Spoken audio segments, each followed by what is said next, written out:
aquí hoy con todos ustedes, a las autoridades también de la universidad que me reciben, a todos los docentes que están aquí hoy presentes.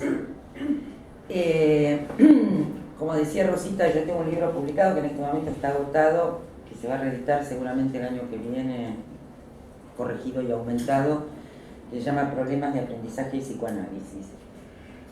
Y es un tema que yo trabajé durante muchos años, porque hace muchos años que también me dedico, no solo, pero me dedico mucho a la práctica con niños y a escribir sobre la práctica con niños. En ese sentido, quería empezar hoy con el planteo freudiano de 1925 de Freud, freudiano de Freud, sí, realmente, el planteo freudiano de Freud, el planteo de Freud de 1925 en su carta prólogo a un libro de August Eichhorn, donde Freud hace referencia a lo que él sitúa como tres profesiones imposibles, que son gobernar, educar y psicoanalizar. Cuando Sigmund Freud decía que gobernar, educar y psicoanalizar son profesiones imposibles, no se refiere al hecho de que son impracticables. De hecho, todo el mundo se dedica a gobernar, todo el mundo se dedica a educar, o mucha gente, y mucha gente se dedica a psicoanalizar. En ese sentido, son pragmáticamente, de hecho, funcionan. A lo que se refería era el hecho de que apuntan a domesticar lo real del goce. Y eso es lo imposible, dice Lacan. Dice que el goce pulsional no puede ser aprendido por el significante, por las palabras, por lo simbólico. En tanto, él lo hace, si quieren, en algún momento, sinónimo de lo reprimido originariamente. Eso que no es alcanzado por las palabras, por las representaciones, decía Freud. Esas profesiones son imposibles entonces porque descansan, decía Freud, lo decía como Freud escribía de una manera muy linda, a mí me gusta como escribía Freud, y me gusta la traducción que López Ballesteros ha hecho de Freud, que es la más bella literariamente, porque la de colección Amorortu es ilegible para mi gusto, está escrito en un castellano de computadora, no tiene ninguna belleza ese castellano de Amorortu. Será muy bueno el traductor, no me acuerdo ni cómo se llama. Pero, no, Strachey es el inglés, eso es la traducción inglesa, no, pero estoy hablando de la colección de Amorortu en castellano, ¿cómo se llama el traductor? No me puedo acordar, bueno. Echeverry, sí, que es una traducción feísima, horrible en castellano, digo, por la belleza de la lengua. Ballesteros respetó la belleza de la lengua que Freud tenía. Yo no sé alemán, pero los que leyeron en alemán dicen que Freud tenía una belleza en la escritura, un modo de escribir estéticamente bello. Y de hecho, la traducción de Ballesteros, cuando ustedes lo leen, es la vieja traducción de los 3 tomos, o 8 tomos, salió en una época, en otra editorial, es una viejísima traducción de los años 40, de un traductor español que realmente, si la leen, se van a dar cuenta de lo bello que escribía Freud realmente, porque en la de Amorortu no se nota que Freud escribía bien.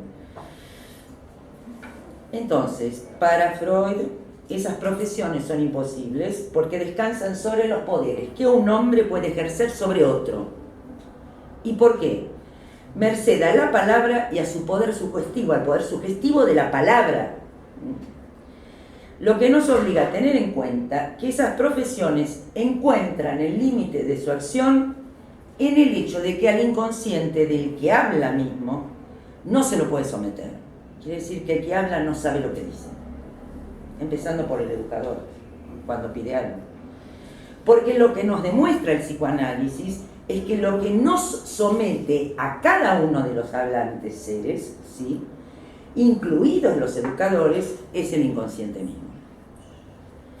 Por eso, mientras el analista no quiere nada del que viene a hablar, salvo que alguien hable, ¿sí?, ese que viene a hablar, y esto es lo que Freud llamó neutralidad analítica, ¿no?, el educador y los padres, entre comillas, siempre quieren algo del niño o del adolescente, que aprenda, que se porte bien, que sea pulcro, que triunfe, que gane dinero, que sea feliz, que cumpla con las tareas, etc. Y lo que el psicoanálisis también enseña es que el que pide, es lo que les decía recién, no sabe lo que pide cuando pide, porque también es un ser de lenguaje, un ser hablando. Es por eso que es imposible que los padres o educadores sean neutrales.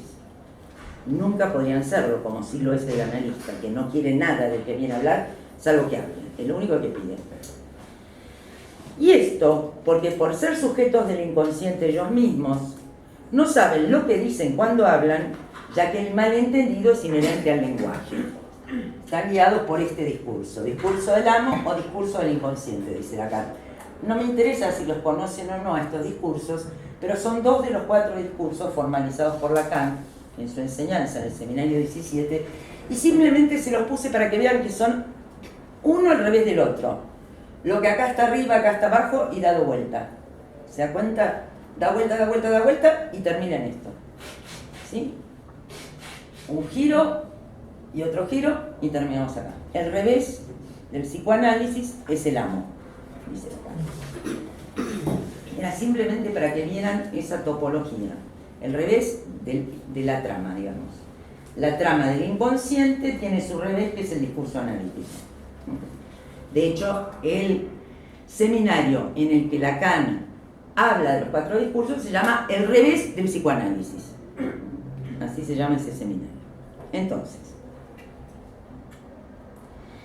es decir, que cuando alguien habla, un señor que tiene un hijo, una señora que tiene un hijo, un docente que tiene un alumno, etc., el niño puede siempre descubrir otra demanda implícita tras la demanda que se le hace.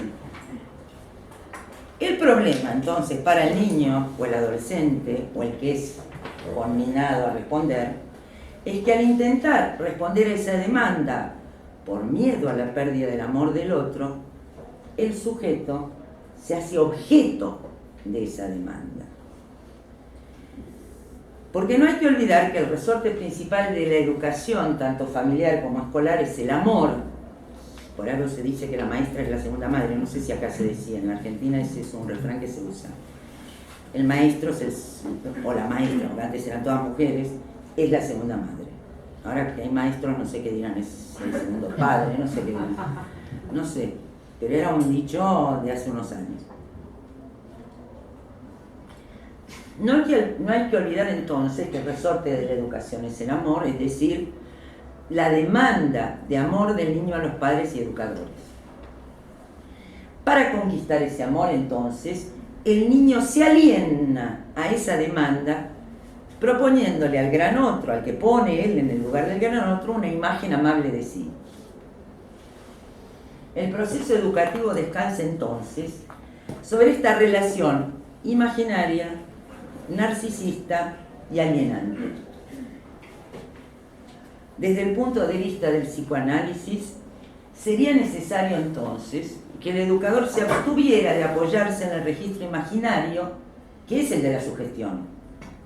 Pero eso es imposible, ya que ese es el medio con el que el educador cuenta para su misión, para su acción. Es por eso que podemos afirmar que solo un análisis personal le permitiría a un educador llegar a abstenerse de hacer pesar sobre el educando exigencias ligadas al intento de que el niño realizara los ideales de la persona del educador. ¿Se entendió lo que dije? Es decir, ahí me miran con cara, ¿se entendió? No, pues, yo miro para allá, no lo voy a mirar a ustedes. Hablo para ellos. Es decir, que solo el análisis de cada educador podría evitar que los niños tuvieran que ofrecerse como objeto ideal del educador, porque el educador mismo está alienado a un ideal del que nada sabe. Este es el significante del ideal, dice Lacan, el S1. Y todo el que habla está en este lugar y no sabe nada de aquello que lo sujeta y que ordena su goce. Y esto mismo vale para los progenitores. Cuando le piden algo al niño, en realidad no saben lo que le piden. Pero el niño es pedido y responde como objeto que se ofrece a ese pedido. Todo lo que el educador puede aprender del psicoanálisis y por su análisis personal entonces es a saber poner límites a su acción, a la de él mismo, ya que ésta no pertenece al orden de ninguna ciencia, sino al del arte. Es un arte educar.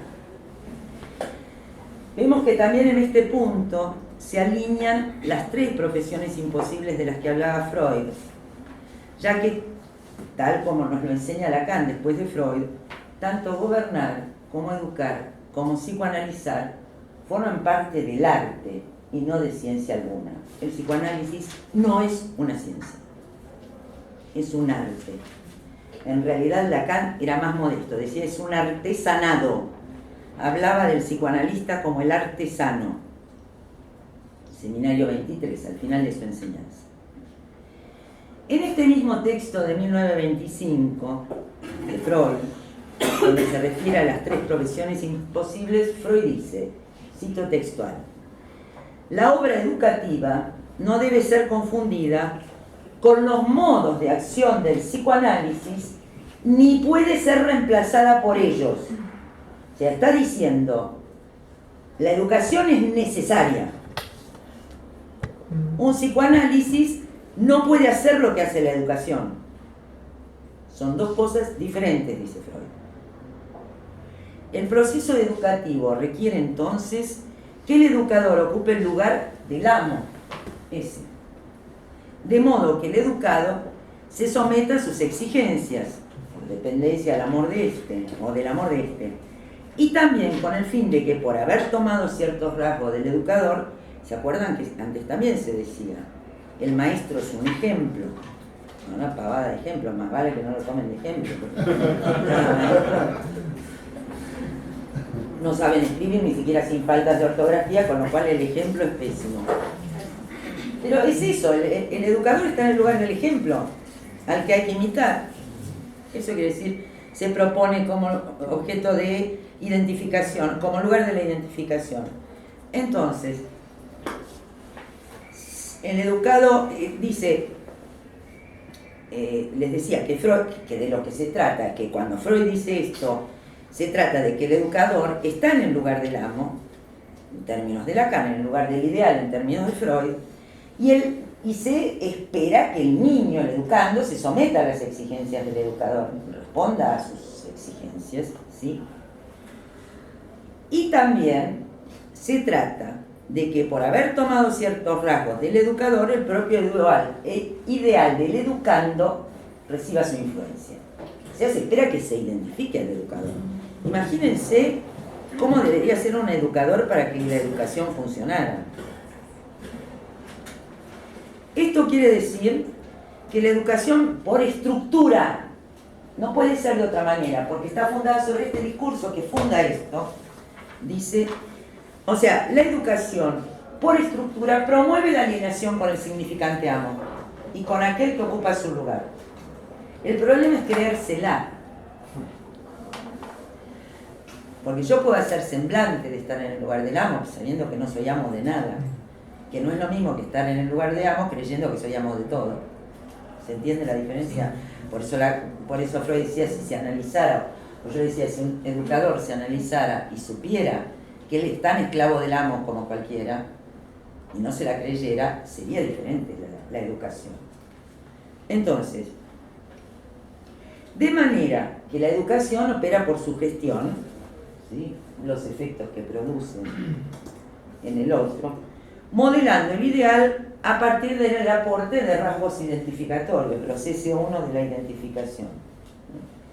La educación tiene por fin entonces, miren lo que tiene por fin, reforzar no solo el ideal, puede generar ideales perversísimos, sino también el yo del ser hablante. Vivimos, ya lo van a ver mañana, cuando hablemos de la nueva religión del cuerpo, el yo es la imagen del cuerpo, decía Lacan, los efectos que genera justamente la educación actual. Si bien el análisis utiliza la transferencia, que en parte es sugestión, dice Freud, la transferencia amorosa es sugestiva, sugestionante, como quieran llamarlo, se basa en el amor, no solo tiene ese aspecto de la transferencia tiene un aspecto simbólico y un aspecto real, que es el fundamental de la transferencia. Y en tanto hay un aspecto real, fundamental de la transferencia, que es que el analista maneja porque sabe que hay un goce real que se transfiere al lugar del analista y que es lo que permite que este discurso funcione, donde el analista hace semblante de un goce que no sabe cuál es, pero que sabe que está. Y eso pone a trabajar el sujeto para producir los significantes amos que ordenan ese goce. Entonces, decía que cuando el analista o el psicoanálisis utiliza la transferencia, lo hace con el fin de que el analista sea destituido del lugar de ideal de un paciente. Eso es la orientación lacaniana. En la IPA no era así, En la IPA se promovía la identificación del paciente con el ideal del yo del analista, o con el super yo del analista, o con el yo del analista. Eran distintas corrientes, yo, super yo e ideal. Distintas corrientes de fin de análisis ligadas a la identificación con el analista en distintos aspectos. La orientación lacaniana, y con Lacan, y freudianamente lee Lacan a Freud, y valga la paradoja, se trata justamente de separar al analista del lugar del ideal. Esa es la neutralidad analítica para Freud, no ponerse en el lugar del ideal, o sea, abstenerse de ocupar el lugar del ideal.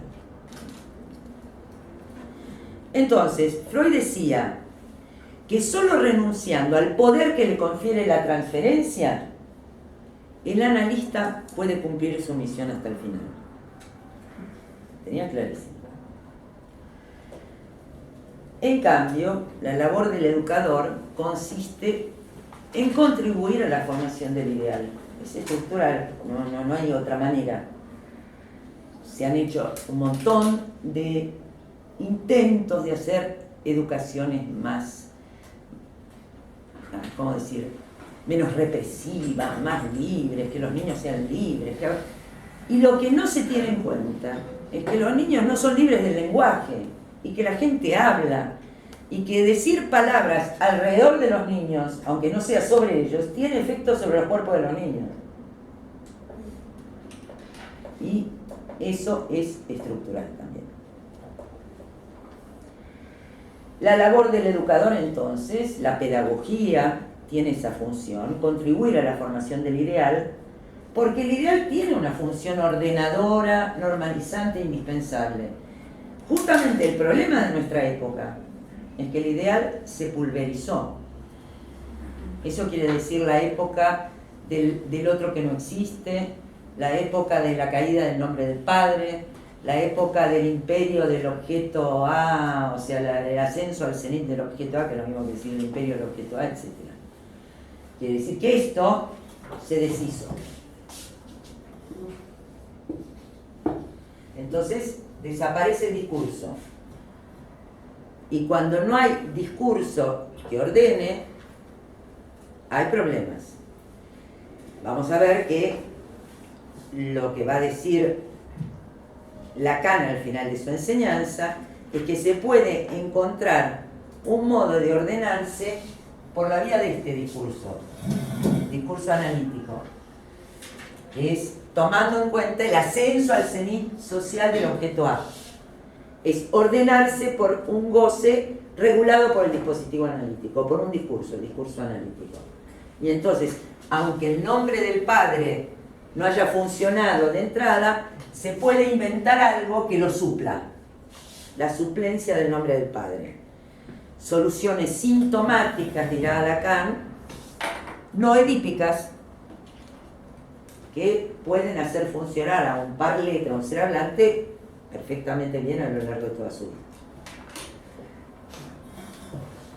Entonces, pero basándonos en que durante muchos años la pedagogía nace en la época del imperio del discurso del amo, por otra parte. La pedagogía nace con Kant y Rousseau, siglo XVIII.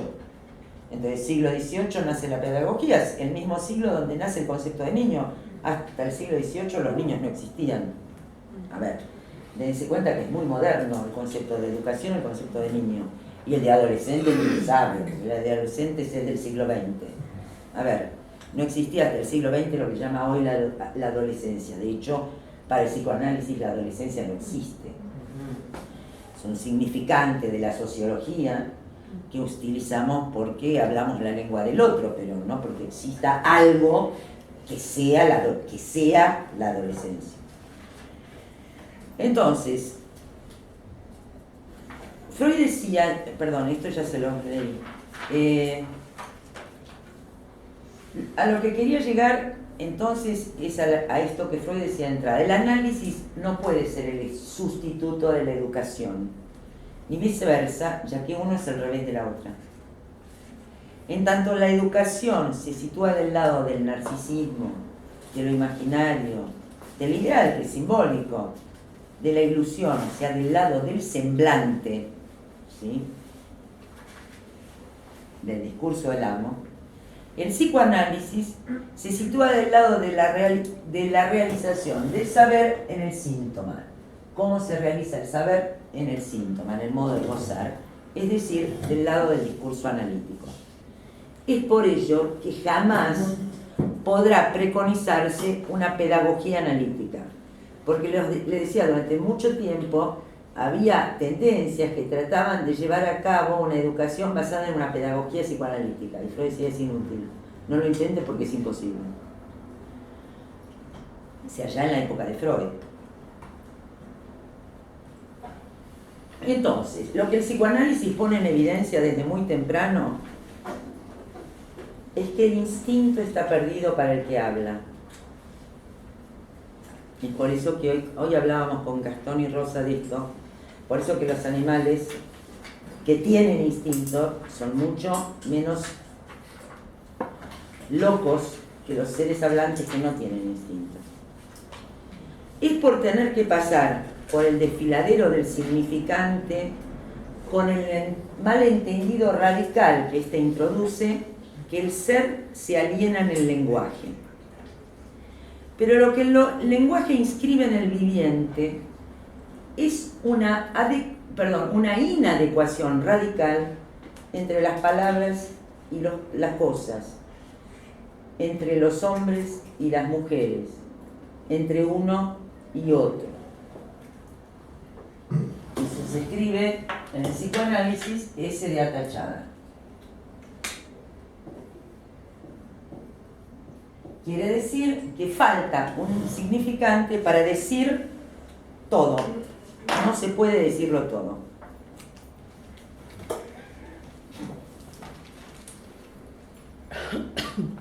Hay un agujero radical, nos dice Lacan, introducido por el lenguaje en el viviente respecto de su posición sexuada. Eso que Lacan traduce en su momento como no hay relación sexual. ¿Ustedes escucharon hablar de eso? No hay relación sexual quiere decir que no está preestablecido por ningún instinto que el género masculino corresponda al género femenino. Como si está establecido en cualquier especie animal que no habla. No hay relación sexual también quiere decir que yo diga la palabra mesa no remite necesariamente a esto, que yo no sé lo que digo cuando digo la palabra mesa. Puedo decir eso. Decir en tu mesa hay una hormiga caminando. Y ella me puede decir, no, no es una mesa, es un pupitre. No, para mí es una mesa. Podemos discutir 55 horas si es una mesa, es un pupitre o es un banco, no importa. La cuestión es que las palabras aluden a una referencia que está perdida. Lo real como tal. Esto supone la desnaturalización del instinto en el ser hablante, del que da cuenta el término pulsión de Freud, invento freudiano, para hablar de la sexualidad humana. La sexualidad humana, decía Freud, lo dice ya en 3 ensayos, no es otra que la sexualidad perversa infantil, que da cuenta de la desviación del fin sexual, que no es necesariamente la satisfacción sexual directa, sino también puede ser la sublimación que produce cultura. Da cuenta entonces esa sexualidad perversa de la desviación del fin y de la multiplicidad de objetos de la pulsión. Por la incorporación del significante, el viviente toma cuerpo entonces. Tenemos cuerpo porque se incorpora el significante en un organismo. Cuerpo caracterizado, por un lado, por una falta de goce radical ligada al hecho de ser parlantes. El significante entra y barre goce de ciertas zonas, pero no de todas. Acumula goce en esas que no barrió, y entonces ese cuerpo se caracteriza también por un exceso de goce. Un exceso de goce que a veces se deslocaliza, y ese es el problema del exceso, que es el goce de lo vivo como tal o de la vida como tal del cuerpo. Porque el problema es que la pulsión de muerte no es nada más que el hecho de que en tanto vivimos nos estamos muriendo. Es la otra cara de la pulsión de vida. La vida nos lleva a la muerte, más rápido o más lentamente, pero no hay vuelta.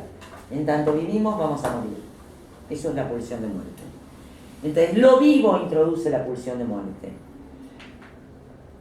Entonces, es por eso que se puede decir que el niño, a diferencia del animal, se situará en función de lo que aquellos que lo preceden y que lo rodean dicen acerca de él o dicen en general. ¿Por qué? Porque la pulsión, como dice acá en el seminario de San Tomás, el seminario 23, es la huella de la resonancia de un decir en el cuerpo. No de un dicho, de un decir que remite a la posición de goce de los que hablan, no a lo que dicen, sino al hecho de que digan. Lacan justamente en L'Étourdi decía que se diga, o sea que haya enunciación, queda oculto tras lo que se escucha de lo que se dice.